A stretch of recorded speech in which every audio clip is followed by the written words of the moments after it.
This is South Korea's Special Forces team, and among all of them, the 709 was the hardest to join. In that group, there was a special promotion ceremony. A guy has a bloody fist. The ceremony was to fight until only one person was left standing. The purest combat for survival, but a body falls to the ground. And with that, this tradition was being banned because of one person. That's because all the members of that unit couldn't return to work. In total, it would take 448 weeks for everyone to recover. All this because of the appearance of one person. The guy with the psychopathic smile asks if anyone else wants to play. After this incident, everyone in the platoon wanted to leave, and the guy was forced to give up his position. His name was Kim Joo-hyuk, and that made him a legend. But that was how a Special Forces person was released into society. We see 3 years later, someone at work gets hit in the face with a paper ball. The boss asks if he thinks this is a hotel to be relaxing. He starts throwing more paper balls, saying it doesn't make sense for him to be sleeping during work hours. The guy, a bit embarrassed, apologizes until he realizes the paper balls were actually a bunch of tissues. The guy blows his nose again and tells him he's lazy, throws another one on the table, and tells Joo-hyuk to throw it away for him. The guy's veins are almost bursting with anger. He immediately grabs his phone, goes online, and starts posting about everything happening at his job. He starts describing the whole situation happening in this workplace. He doesn't even care about being fired as long as this guy pays for what he did. The guy's about to explode, saying there are limits even to the boss's power. With that, he throws the phone on the table and relaxes in his chair, saying that apparently he will have to keep enduring this, just because he can't kill this guy yet since he's a civilian. At that moment, he receives a notification on his phone about this incident. He reads something about a capitalist slave getting a second chance. He's all confused about this project when something appears on his glasses. Suddenly, some kind of information is loaded. Joo-hyuk notices that something weird is happening. He's a bit disoriented, trying to calm down, until some information appears on his glasses. With that, an interface appears saying that the registration is complete. He would be the level 99 tester and the connection was made. The protagonist wonders what the hell that is. The strangest thing is that there is a voice in his head. When he tries to take the glasses off his face, the thing is already connected with a line going into his head. The voice warns him to put the glasses back on in 1 minute or he will be electrocuted. And Joo-hyuk wonders how something like this could be happening. He knows it was the company that gave him these glasses, but it doesn't make any sense. At that moment, someone calls for him, startling him. Man really startled him as she asks if he's okay. All radiant, she says that our boy doesn't look very well. When he tries to explain about the glasses, the voice says he can't tell anyone. So he stands there, not knowing what to say. And he says that he is fine, actually nothing is wrong. She says it's good to know and asks if after work today, when someone interrupts them and questions what kind of atmosphere that is. He points out that if they are going out, they should invite him, because he knows a bar with a great vibe. He approaches the girl and says that our protagonist has a lot of work, so the two of them can go alone. While our boy is there dying of rage, the guy says it's his fault for being so incompetent. Joo-hyuk doesn't respond, and the guy keeps mocking, saying he doesn't even have the self-esteem to defend himself. With that, Soo-byun says she will go back to her seat. Joo-hyuk is there, already wanting to kill this bastard, saying he's lucky they're at work, while the guy beside him says he doesn't understand why so many people like this loser. That's when the system loading is complete. He hears something about receiving a mission and gets confused. The system starts analyzing the people around him. While the analysis is being done on the guy, he asks if the protagonist isn't going to say anything. That's when he gets confused, and the guy asks what kind of expression that is. The first mission had been given. Boss Cho Joo-hong had been selected as a target, and the first mission was to make the guy stop swearing. The protagonist was still confused when the system said there would be a penalty if he didn't do it. Joo-hong turned and told the protagonist he wanted to have a little chat with him on the roof, while our boy was wondering what kind of weird situation this was. However, the window said he had 10 seconds to complete the mission. As the time counted down, he wondered if he had signed something at the company authorizing this. He began to question whether there might be a camera around, or if, on the other hand, he was just going crazy. With that, the penalty was going to be given. Agent Joo-hyuk was going to lose 50%. He stared at the screen, wondering if it was what he was thinking. Those were the digits of his bank account. He quickly grabbed his phone, saying that something like this wasn't possible. It was probably just a tasteless joke. However, the moment he opened it, he saw that he had lost half of all his money. Hyuk couldn't take his eyes off the screen, and he shouted that this was madness. People in the office thought he was the crazy one, and then he felt embarrassed, not knowing what to say. However, Joo-hong asked if that shout was directed at him. A while later, they were already on the roof. The boss started pounding his chest, asking if he had lost his mind. Hyuk apologized, but the boss continued cursing, saying he had no idea what he was doing. He lit a cigarette, telling him to stop thinking he was something just because he went to the gym a bit. And what irritated him the most was that our protagonist didn't seem scared but disgusted, and he told him to say to his face what he thought, wanting to know if he thought he was dirty, since he had a disgusted look on his face. Hyuk just kept thinking that he had to hold back. He apologized, knowing that this was the only way to stay in this company.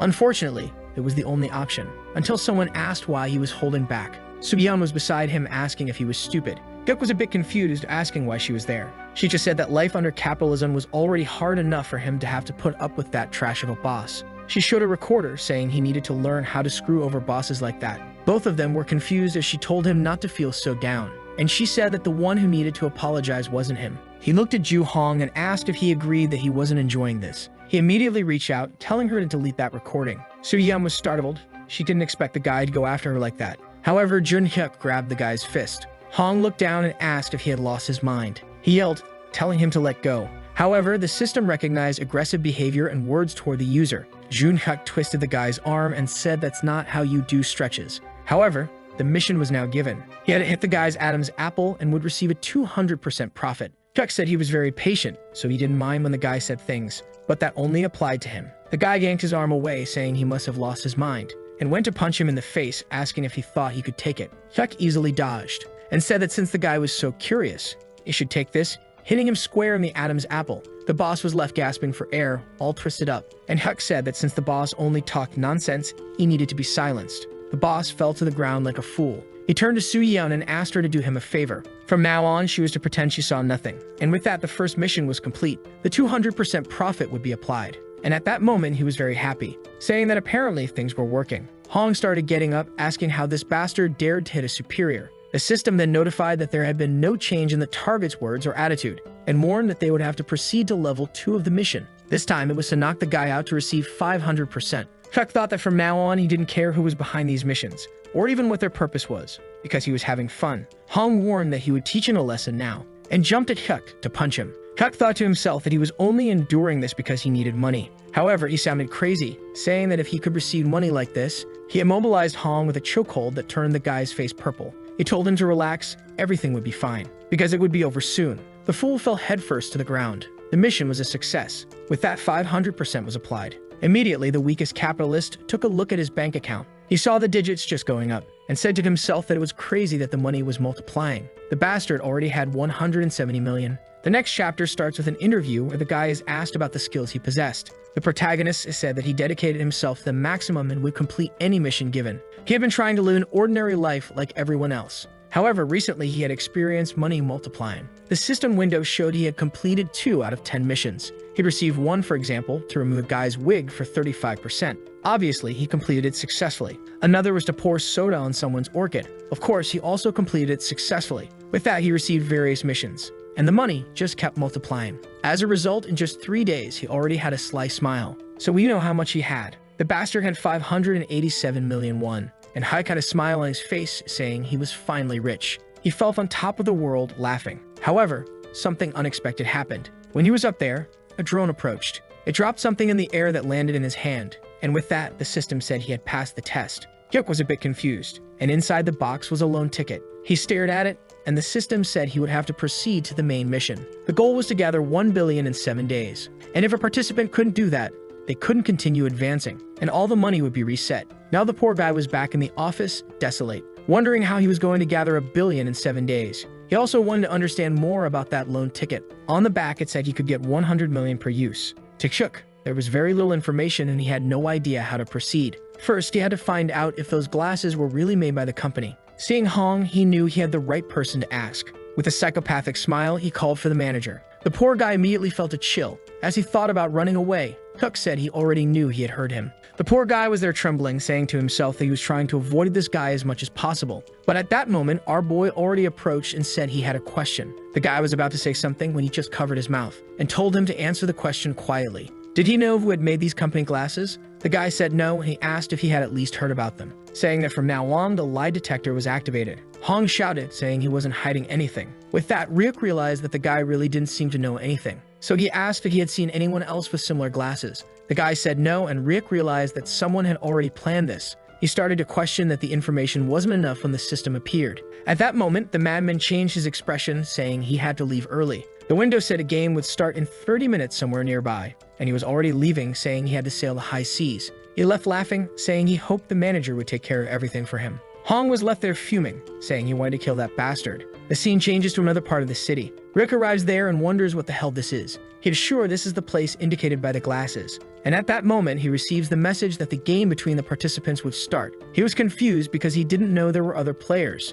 It's the money suitcase competition. The person who holds that suitcase full of money at the end wins. At that moment, some lights turn on. He sees the suitcase right in front of him, and he approaches, wondering if this is what they're talking about. He says to himself it would be stupid to have a suitcase full of money just sitting there. However, the thing is clearly stuffed with notes. The system warns that if someone steals the suitcase, he will lose the same amount of money from the bank, and the total time will be 10 minutes. Rick gets excited, saying he will earn 300 million just for holding it. The timer starts counting down, and he says he will defend this thing as if it were his life. However, at that moment, some honest citizens appear, telling him to drop the suitcase. One of them says he's not very smart for having help like that, and the blonde guy asks if it's really his first time in the game. Ryuk looks confused while the guys talk about not wanting to receive a death penalty. However, he's also crazy and tells the guys he has no intention but lets them try a bit. The madmen think they're dealing with some crazy bastard, which is true, I'm warning you. They ask if he doesn't understand the situation, and Ryuk asks what he doesn't understand. As far as he knows, it's just beating the three of them up. The guys start laughing, saying that money really drives people crazy. However, Rick just asks who they are and if they know who he is. Now the guys are closing in, tired of this bastard. One guy runs towards him, telling him to stop acting tough. He comes to hit him with a bat, but Rick defends with the suitcase and says he admires the courage. The guy is confused, and the psychopath says the fool doesn't understand the situation. He stretches out his hand, which seems to be moving in slow motion. However, the punch is precise on the face. Man, the guy went flying, bouncing on the ground. The friends look to the side and realize it's not going to be that easy. And Ryuk warns that if all the participants are at this level, it will be much easier than he expected. With that, the guys look at each other and make a signal, and each one starts to go in a different direction. Ryuk asks if that's their teamwork style. The two guys curse him and say he's going to die now. With that, each one comes from a different side. Ryuk just observes the first one. He kicks the ground, throwing dust and stones in his direction. The guy ends up having to cover his eyes so he doesn't go blind. However, the other says he forgot the front, already about to stab the boy. But the protagonist easily defends against all the attacks with the suitcase, and tells the guy that's not how you use a dagger. The guy tells him to shut up and die already. The attack seems to hit hard, and the blonde guy says he warned him it would be better to have left the suitcase. However, Rick had blocked the dagger with the suitcase handle, and told the guy he failed. With that, he broke the dagger using the suitcase. What is this? This guy is crazy. The guy is looking at the remaining piece of the blade when something is already coming at his head. The fool's spine was compressed, and with that, he passed out on the ground, and Ryuk said he warned him. A pat on the shoulder, saying he had to warn him. He was a veteran of the 709th Special Forces. That's when he remembered something. He turns to the guy and says he has a question to ask. The guy is still standing there, wiping his eye, and Ryuk says you better not attack. The guy curses him, asking what the hell he wants to say. Rick just wants to know who's running this game. The guy says he has no idea since he received that bracelet and then started participating. Rick realizes that not everyone has the glasses, so what's the difference? He turns and starts thinking about various alternatives while the guy in the background notices this distraction. He gets excited, thinking the guy is very stupid. However, at that moment, Rick appears, asking if he's thinking about stabbing him. The guy says no, he would never make such an attack. But Ryuk lands a punch on his chin, saying he, on the other hand, would. With that, the guy passed out on the ground, and Ryuk wonders why everyone is so weak. At that moment, someone shouts, saying no. It's the blonde guy from before, saying things are unfair when the system warns that he will lose 300 million due to the rules. The bracelet says he has gone bankrupt since he owes more than $1 billion, and with that, the collection would begin. Participant 016 was being pursued. Rick just watched, wondering what was happening, when suddenly the blonde guy started to go crazy. His entire body was covered in purple marks, and he begged to be saved. In an instant, he fell dead to the ground. Ryuk wondered if that was a reaction to some kind of drug. It seemed that the bracelet and those glasses had ways of injecting something. He was already worried, seeing that he was apparently trapped in this thing, until someone appeared, saying they had found another money-blind fool. A masked guy says he's no different, and the other next to him says now he has no way out. In these games, participants become incredibly rich, or they lose everything and have no other option. Ryuk says that's when he realized. All the participants in this game were people who had been driven by money, and now they were all someone's puppets. Somewhere else, someone watches several screens talking about the participants. Ryuk knows this mission was easy but won't stay that way, especially now that he is surrounded by many people. And this system warns that the game will start with 48 participants. Now the sly one says has increased a bit. The entire group is already surrounding him, and the problem is that there are still 6 minutes left on the clock. The strongest predator in nature, the Siberian tiger. Even if this type of monster has to face a pack of wolves, it still has to be cautious. However, for that guy there, Ryuk just tells everyone to come at him. He doesn't care about any of this and is already warmed up. Everyone runs towards him, saying that guy is worth 300 million. However, the psychopath smiles, asking if they really think they're going to catch him. With that, he grips the suitcase handle and smashes it into the faces of the first two, then turns and hits two more. Each one who gets hit with the suitcase loses 300 million. People wonder how that's possible. They're all scared, realizing that whoever gets hit with the suitcase really loses all that money. Ryuk, reading the situation, asks why everyone is hesitating so much. The guys start to realize that this game is a bit risky. However, Rick says if they don't come, maybe he will. One holding a bat tells him not to come closer and orders someone to throw something. With that, people start picking up stones and bricks, saying they will solve it that way. However, Rick doesn't care and easily defends with the suitcase. The fool realized that nothing was working, and soon noticed a shadow over him. Obviously, it was Ryuk coming to finish off another one. Participant 36 also goes bankrupt, and everyone wonders who this crazy guy who entered the game is. Ryuk looks back and asks who wants to lose some money. The masked guys standing around are just watching in fear. People start to realize that forfeiting the mission for 100 million is better than getting hit with a suitcase. With that, Ryuk stands there and the guys run away in desperation. He sees that some are still there and asks if they didn't leave. Apparently, the poor guys there owe more than 900 million, so if they forfeit, they die anyway. Ryuk says he doesn't care about that crap and tells them to come at him. In an instant, everyone jumps at him. People are all around while Ryuk stands there. The guy still has time to say this is very good.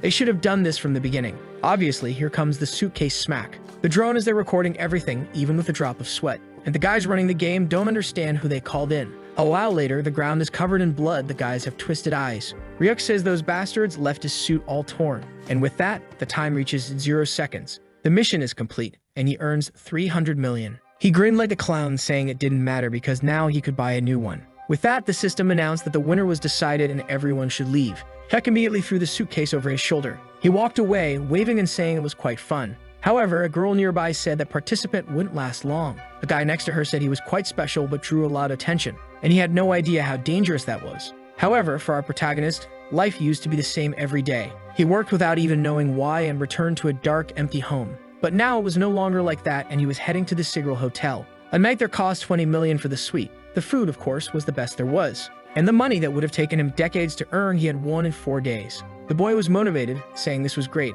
His account had 580 million and he had just earned 300 million from the suitcase. Now he was excited, saying this was the life. With that, someone entered the room. The girl lifted the lid off the plate, saying it was what he had ordered, a top-quality steak cooked by a 3-star Michelin chef. He took a bite. However, when he put it in his mouth, he felt something strange. The woman smiled, asking if he liked it. He said it was incredibly delicious. The girl was a bit confused because she was clearly also a player of the bracelet. With that, she took off her wig, asking how he wasn't nervous. He, completely confused, said hello. She approached, thinking he was crazy and wondering how he could be so careless. She was confused when he said he had seen her many times, knowing that he knew they had been following him since the suitcase test. The man, scratching his face, said it seemed like he wanted to be followed. He was an old man who said that was quite interesting. Ryuk said he didn't know what they wanted, but they didn't seem dangerous. And he also needed someone to ask about the missions. The old man asked if he was thinking of extorting information, and the protagonist said it was something like that. The old man smiled, saying he also wanted to ask something. With that, time began to pass. Outside, the man asked how he received the missions. He said he got a device and did a test mission. The old man questioned why the bracelet wasn't on his wrist. However, he just responded by asking if that was some kind of rule. After all, he had no intention of revealing that the device was in his glasses. The weird girl asked if it was on his heel, and if he was the type to use it that way. He ignored her and said he would ask a question. He wanted to know how to remove the thing. The old man asked him what the price of freedom was. This left Ryuk a bit confused, and the man said 2 billion. That's the amount they charge to be free of the item. Until he pays 2 billion, the device will never deactivate. Ryuk asked if these people were the game operators, and the man agreed. The people who created this hell were the ones who dominated the deep web. It seemed they had tens of billions of dollars gained illicitly. And that's how they created this hell for the participants. Most end up in debt and taking out a lot of loans. But in the end, no one knows where they are taken. The only thing is that no one ever returns. Ryuk asked why the old man was revealing all this. The man said it was because he wanted to find out what kind of person he was. He wanted to know if freedom or money was more important to Ryuk. The boy said that was very obvious. He could buy freedom with 10 billion. The old man said in that case, money seemed more important to him, and asked if he was confident he could win in any mission. If that were the case, they should play a simple game. A message appeared saying that 002 was requesting a private game. He had the option to accept and ask if it was some kind of test. He immediately accepted, saying he wasn't the type to refuse. With that, the system told him to confirm the opponent's information, and he wondered what the hell that was. The old man asked why he wasn't reacting. Did he see something? The bastard Gu Wunmo was ranked 3, with 14 wins and 1 loss. and had a total of 4.8 billion. The system notified that the mission would start and he couldn't back out. The old man just wanted to know what kind of game it was because he was anxious. Our boy told him to wait a second. However, the man said it was too late and the roulette would start. With that, a random one-on-one game was chosen, and it was a simple game of double dice. Basically, whoever has the dice with the highest sides wins in the end. If no side matches the other, the points on the highest side count. And if a pair is formed, the sides multiply. However, if someone rolls 1 and 6, they win instantly. With that, someone opened the suitcase, announcing that each chip is worth 10 million, and they will play according to Rick's money since he has less. The old man says he likes a simple game. However, Rick asks if this is just a game of luck. The old man says yes, but asks if the boy is lucky because he seems very confident. Rick gives a little smile. In reality, he is screaming with rage inside. His life had always been unlucky. In school, he never got a question right when guessing. He also never won anything in the lottery. In this life, luck never benefited him. However, then he says to wait a second. He made 880 million in 3 days, so maybe his current luck wasn't so bad. The old man asks if he is ready. Rex slaps his hand on the table and shouts, throwing the dice, saying to start already. With that, the dice landed on 1. They already saw that in the first round he wasn't doing well. Desperate, he looks at what the old man rolled. The old man says he didn't have much luck either, rolling a 2. Our boy gets excited, thinking now it all depends on the black die. The old man says he will bet 100 million to reveal the black die. Rick realizes the guy isn't going easy since he doesn't have as much money as the old man, especially considering he would lose everything if he failed in this game. However, sweating, he says he wants to see what the old man has. The girl says she will reveal the dice. The old man's die is a 3. So in this round, he had a total of 3 points. Ryuk gets excited. He only needs a 4, a 5, or a 6. She slowly lifts the cup, revealing that the number 2 die was another 1. The poor guy is desperate.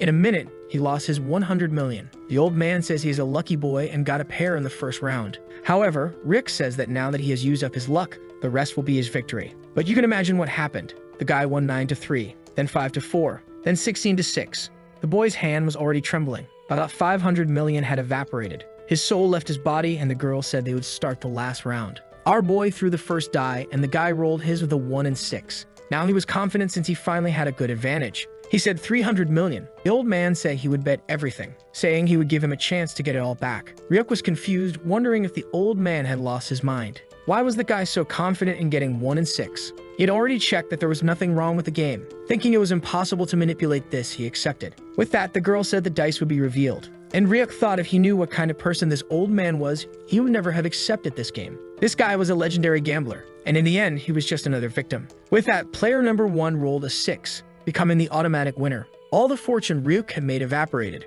The old man immediately stood up, saying it was fun and he wanted to see him again. The poor guy was soulless when the card fell in front of him, and the old man said to just send a message. The next day, at dinner time, our boy was back at the company meeting with the boss, giving a speech. Everyone clinked their beers in celebration, and Hong looked to the side and saw something strange. Ryuk was drinking beer with a straw, fuming with rage. The friends next to him had no idea why he was acting like that. He wanted to ask, but he also wasn't keen on interacting with that lunatic. Because of that, he quietly drank his beer. At that moment, someone approached and asked what his name was, saying that for a company dinner, he didn't seem very happy. It was President Baek who asked if he had any problems at work. The two stared at each other like fools, and with that he went back to sipping his drink with a desolate face. Hong asked if that bastard had lost his mind ignoring the president like that. Immediately stood up trying to give explanations about his friend. The president said it was okay, sometimes a guy had a problem and didn't want to talk about it there. Put his hand on the protagonist's shoulder and asked if he wanted to talk outside. People were talking about how Kip was acting very strange today.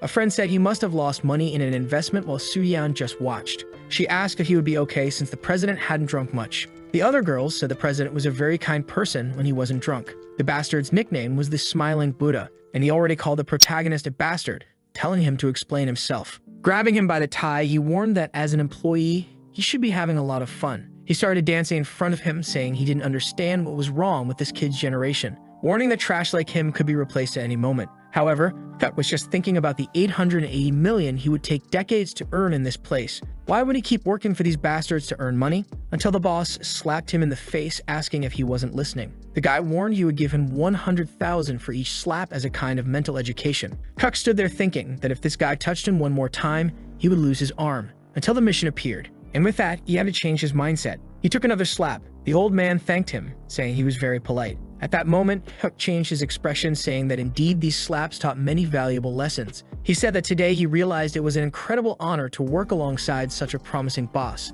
He grabbed his hand and asked if he could share more of his teachings. Bake started smiling, saying he was a cute bastard, saying that now, yes, he saw the boy's spirit. With that, he said they had to go back to that bar and he would serve a beer, and they would become friends. With that, Huck thought, of course, he would do that, because the mission was to kidnap the president to earn 500%, and obviously, this operation had already begun. In the next scene, the boss is waking up and seeing a shoe. He is still very drunk and doesn't know what is happening. When he sees the protagonist, he asks, "What the hell is this?" However, Huck just says that he has been kidnapped. The mission is to keep this guy in this location for 24 hours, and there are still 16 left. The boss asks if he is joking, but Huck just asks if he doesn't remember, explaining that when they were returning, the boss said he wanted to keep drinking. That's why he brought the boss here, to stop him from embarrassing himself in the street. The boss tells him to untie him and give back his phone. Huck says that while he was sleeping, he took a look and found some strange things. Buck starts losing his mind. He yells at him, calling him trash and asking if he's not going to untie him, asking if he forgot he could go to jail for this. Huck warns that the boss doesn't understand the situation.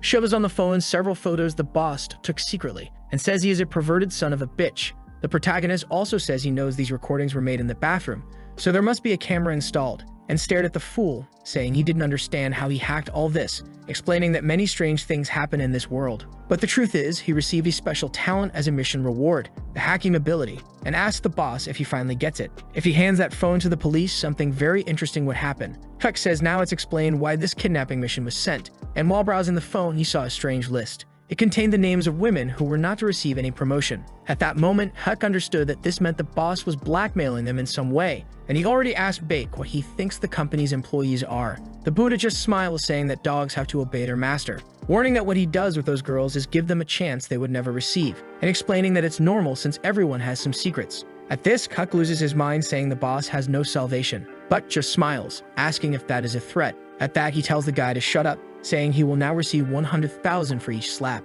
and gives the same speech, saying to understand it as re-education. The Buddha yells, saying that if he touches a hair on his head, takes a slap, his eyes almost popping out of his head. The fool even falls face first to the ground. Huck warns that just because he has some money, he can't act like this. He puts the guy back on his feet, who asks what he wants. Huck explains that living a normal life where you earn money and try to be happy is also difficult. However, it becomes even more difficult when you have a trash boss like him. Gives another slap, asking if he enjoys making others' lives miserable. The Buddha continues wanting to know what the protagonist wants. Huck says he wants him to understand what injustice means. The boss trembles at that moment. When he goes to say he was wrong, someone appears from behind saying they found him. Two other players say maybe they can save that person, and the Buddha starts screaming, saying that bastard kidnapped him. The guys tell the old man to relax, that they will solve this quickly. They receive the system mission to save this guy for 200 million, and they apologize to the protagonist, saying unfortunately, they will have to do this. Huck says it's okay, he understands, and the guys are confused, asking if this guy is crazy.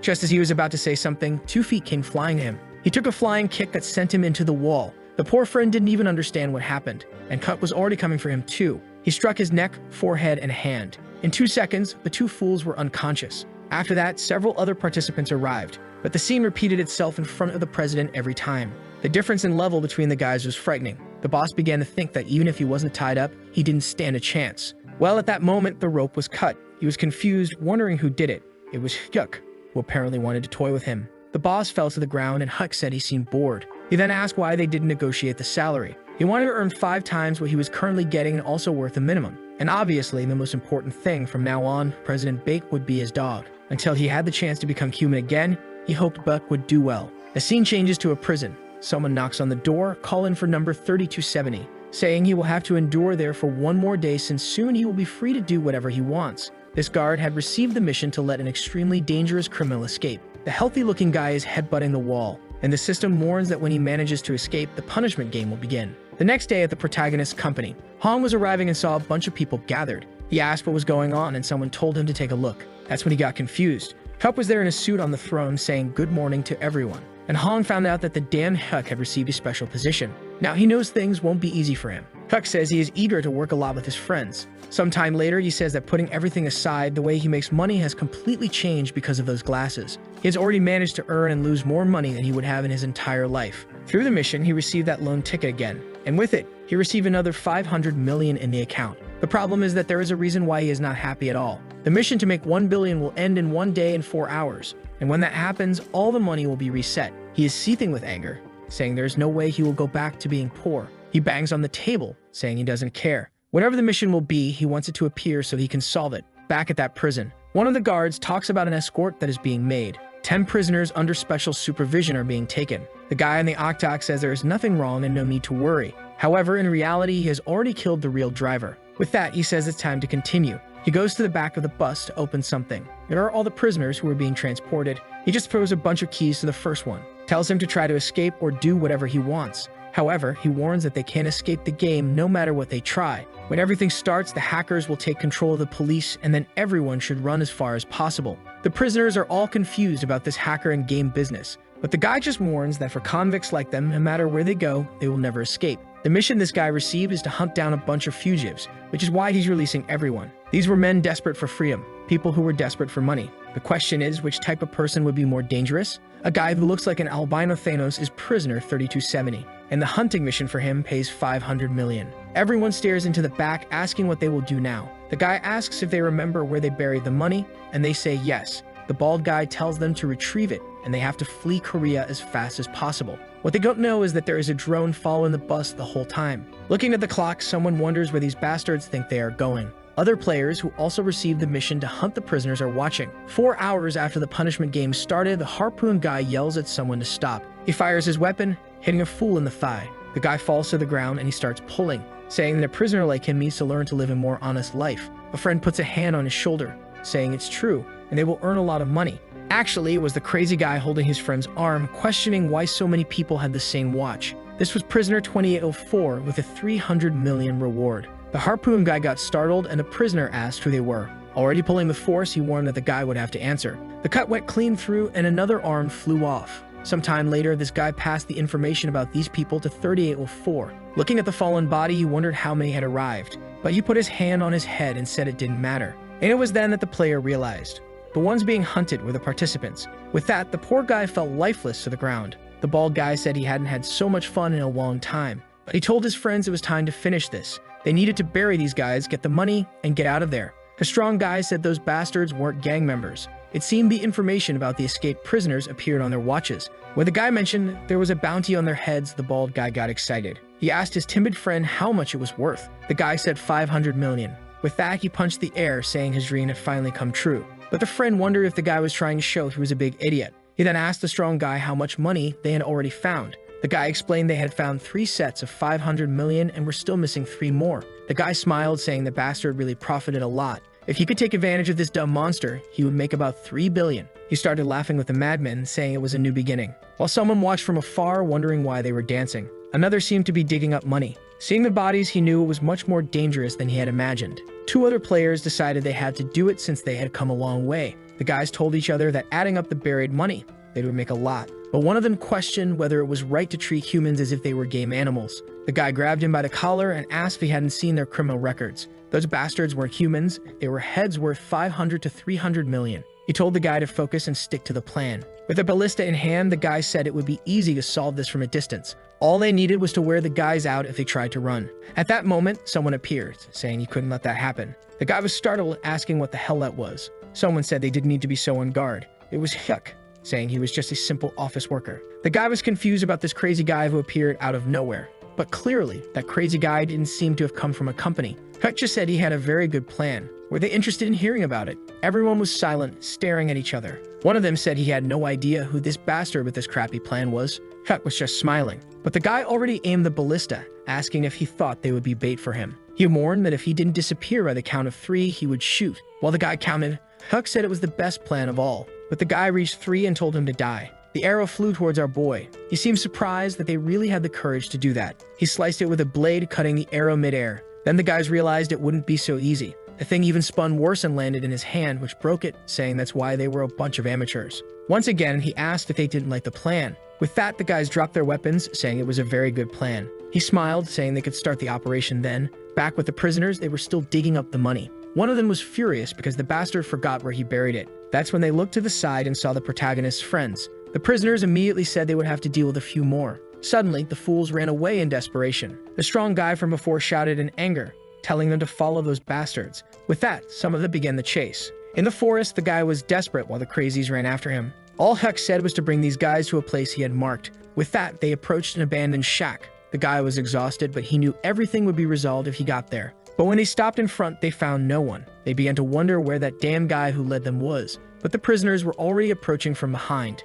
They warned that they were a bunch of pests and it was good they would be buried right there. One of them came running to hit them with a shovel, but a little axe flew through the air, hitting the shovel the guy was holding. The prisoner turned, asking who the bastard was who did that. Huck just said he didn't need to know. Holding a burning stick, he said what they needed to know was that no one would escape this place. They would stay there, getting beaten and handing over all the money to him. The other players asked if they were also part of this beating. Huck jumped off the roof immediately. One of the prisoners remarked that there was no way to escape. Huck landed a kick to the face of the first guy, dragging him across the ground. He foamed at the mouth, unconscious. Like a maniac, Huck told everyone to start panicking, but the prisoners turned, deciding they had to deal with this lunatic. The three criminals rushed at him, but Huck easily dodged the first one. Another guy came in for a cut from the left, and Huck glanced to the side, focusing on the one in front. He landed an elbow strike to the one behind and disarmed the other. He even caught the knife that fell from the guy's hand. In a second, the two fools were nearly down. The guy watching from the back had a dumbfounded look, not knowing what to do. Suddenly, his body turned red, and as he fainted, the last one still didn't know what was happening.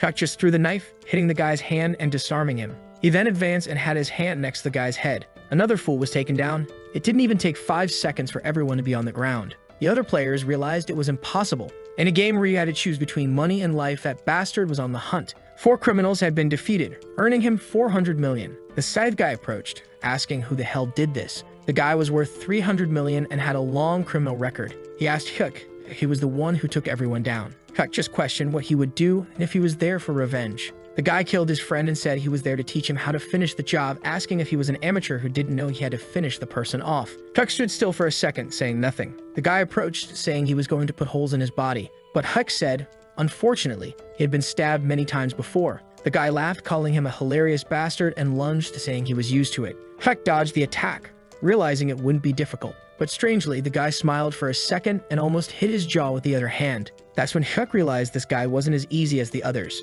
The bastard was ambidextrous. Out of nowhere, Huck told him to wait a second. The guy laughed, asking if he was that scared. Huck went to the utensils nearby and said he was thinking of something. He picked up something, saying it was enough. The other players were curious, watching from the side. Huck announced it had been a while since he had to settle things like this. The guy found it strange and asked if he was serious. The lunatic said he had activated the mantis formation and asked if the guy wasn't scared. Huck said all those overconfident bastards changed their attitude when he pulled out a knife. Even if they showed courage for a second, a few stabs had them on their knees, begging for forgiveness. He liked that a lot, but the guy in front of him wasn't normal. Huck said it was time for the mantis attack. He charged at the guy with a series of slashes. The fool tried to defend, but it wasn't easy. Huck kept shouting that the sequence wouldn't end. The prisoner couldn't believe he was being forced to retreat. He cursed Huck, saying he was the true ambidextrous, and made a precise attack towards his neck. But the lunatic dodged and laughed, saying it seemed the guy wasn't that good. The guy couldn't understand why this bastard was laughing in this situation, not to mention that one simple mistake would mean his death. Then he stopped to think and said he understood. The reason he felt something was wrong was because that bastard was treating him like an insect. He got even angrier, wanting to know who this guy was. He ran towards Huck, saying he would teach him a lesson. Huck stood still, just watching him approach, and asked why he should take such a fight seriously. The scythe swung in a sequence. At that moment, the guy fell dead on the other side. Huck said they found out who the real ambidextrous was. With that, criminal 2804 was taken down, earning him 400 million. But the bastard was excited, saying now there was only one left. He was humming while the other players followed him dejected. Feeling embarrassed, one of the guys asked where they were going. Huck said there was still one bastard left, so they had to deal with him. The guys began listing all the crimes the bald guy had committed, saying maybe it wasn't a good idea. The truth was they came there just to catch the others and escape this guy because he was very dangerous. But then one of them looked to the side. Immediately, everyone's pupils contracted and they seemed to have seen a monster. The bald guy was right behind them. In half a second, he was already throwing a punch at Huck's ribs. Seeing Huck block it with his arm, the guy was impressed. But Huck, with a smile, landed a punch on his chin. The guy took the hit, but he smiled and said the kid wasn't so bad. He asked how Huck blocked it, and Huck asked how he took that punch. They both came to the same conclusion. This fight was going to be interesting. The problem was, while Huck was smiling, the bald guy was gritting his teeth. He enthusiastically went for another punch. Huck landed a full-force punch on the bald guy's nose, making his face look all twisted. Before the guy could react, Huck had already stepped on his back and moved to the side, landing a kick straight to the chin. The bald guy didn't look too healthy anymore. Hyuk smiled, saying it was all settled now. But strangely, the guy almost landed a punch on Hyuk. Hyuk couldn't believe those hits hadn't affected him. Worse, the guy's punches seemed to be getting stronger. Hyuk knew that if this guy caught him, it would be over. He managed to duck and dodge the grab. He kept evading, thinking to himself that if he could escape this, he'd have a chance. That's when he noticed something. The bald guy had crouched down to support his hand on the ground. In a second, he disappeared and jumped towards Hyuk. The bastard hugged him full force. Now Hyuk wasn't doing too well either. The guy started lifting him, hugging him tightly. He even made a heart shape with his hands, saying that now he had been caught. Holding him in his arms, he said Hyuk should understand that with the weight difference, it was over for him. Hyuk knew this was common, but he moved his hand to the guy's face, who told him to give up. Hyuk, however, knew something that went beyond common sense. The superhuman strength that only appears in extreme situations. The combination of endorphins and adrenaline. He started crushing the bald guy's skull with his hand. He apologized, saying that unfortunately he was a bit special. He explained that generally he had to control his strength not to kill people. But since the guy was so tough, it seemed okay. With that, he slammed his head into the ground. The bald guy got buried like a plant. The criminal was defeated and Hyuk received 500 million. The drone filmed everything, and now the hunt was complete. Hyuk mentioned that he'd probably have sore muscles tomorrow. However, the bastard had earned a total of 1.2 billion. Looking around, he said the place reminded him of the old days. The other players couldn't believe he took down everyone alone. Hyuk whispered something to them. He told them to keep quiet and take the money the guys were digging up. They approached Hyuk and said they would handle the rest. Hyuk looked at them and asked if they were really going to do it. The guys obviously hesitated for a second. As Hyuk was about to say it was fine, something hit his neck. He realized immediately it was a tranquilizer dart. The other players also got hit by the same attack. Hyuk was still standing, the other three collapsed immediately. He used his analysis ability to understand what was happening. Someone approached. A masked guy asked how Hyuk was still standing after being hit by that. Hyuk tried to gather information, but access was denied. He asked who the hell that guy was. Two chained people approached, and the guy told him to wait a bit. Hyuk saw an entire group approaching as he was about to lose consciousness. His body fell to the ground. The masked guy said he was looking for